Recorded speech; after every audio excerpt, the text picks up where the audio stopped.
வணக்கம் ஃப்ரெண்ட்ஸ், இது நம்ம சேனல் பிரணேஷ் மம்மி. இன்றைக்கி நம்ம வீடியோவில் நம்ம இதை பற்றி பார்க்க போகிறோம் அப்படின்னா 8+ மந்த்ஸ் பேபிஸ்க்கான ரொம்ப ரொம்ப ரொம்ப ஹெல்த்தியான ஒரு நியூ ஃபுட்டு. குழந்தைங்களுக்கு சூப்பராக வெயிட் கெய்னிங் ஆகும். குழந்தைங்களுடைய பிரெயின் டெவலப்மெண்ட் அண்ட் போன் டெவலப்மெண்ட்டுக்கு ரொம்ப ரொம்ப யூஸ்ஃபுல்லான ஒரு ரெசிபி. குழந்தைங்க நல்லா விரும்பி சாப்பிடுவாங்க, டேஸ்ட்டாக இருக்கும். இந்த ரெசிபி எப்படி செய்கிறதுன்னு பார்க்குறதுக்கு முன்னாடி இந்த வீடியோக்கு ஒரு லைக் பண்ணிட்டீங்க அப்படின்னா உங்களை மாதிரி இன்னும் நிறைய மம்மிஸ்க்கு இந்த வீடியோ யூஸ்ஃபுல்லாக இருக்கும்.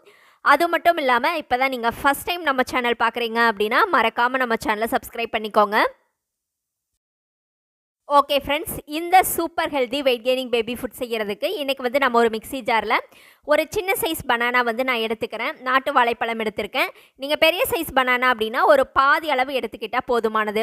இப்போ பார்த்தீங்க அப்படின்னா ஒரு 6லேருந்து 7 போல் வேர்க்கடலை நல்லா வறுத்துட்டு மேலே இருக்கிற தோலை எடுத்துட்டு சேர்த்துக்கோங்க. இந்த வேர்க்கடலை தான் குழந்தைங்களுக்கு அவ்வளோ சூப்பராக வெயிட் கெய்னிங் ஆகுங்க. இப்போ இது கூட 2 பாதாம், ஒரு முந்திரி. வேர்க்கடலை ஃபஸ்ட் டைம் எல்லாம் ரொம்பவே குறைச்சி சேர்த்துக்கோங்க. இது கூடவே கொஞ்சமாக உலர் திராட்சையும் சேர்த்துட்டு பாதாமை ஊற வச்சுட்டு தோல் எடுத்து கூட சேர்த்துக்கோங்க. இப்போ இதில் ஒரு 1/2 டம்ளர் அளவுக்கு பால் சேர்த்துட்டு இது நல்லா ஃபைனாக அரைச்சி எடுத்துகிட்டு வந்துடலாம். இப்போ இதில் நம்ம சேர்த்துருக்கிற எல்லாமே கலோரி அதிகமாக இருக்கக்கூடியது. குழந்தைங்களுக்கு அவ்வளோ சூப்பராக வெயிட் கெய்னிங் ஆகும். எண்ணெய் எல்லாமே குறைச்சி கம்மியாக சேர்த்துக்கணும் குழந்தைங்களுக்கு செய்யும்போது. இப்போ ஸ்டவ்வில் ஒரு பேன் வச்சுக்கலாம். இதில் 1 ஸ்பூன் அளவுக்கு நெய் சேர்த்துக்கோங்க.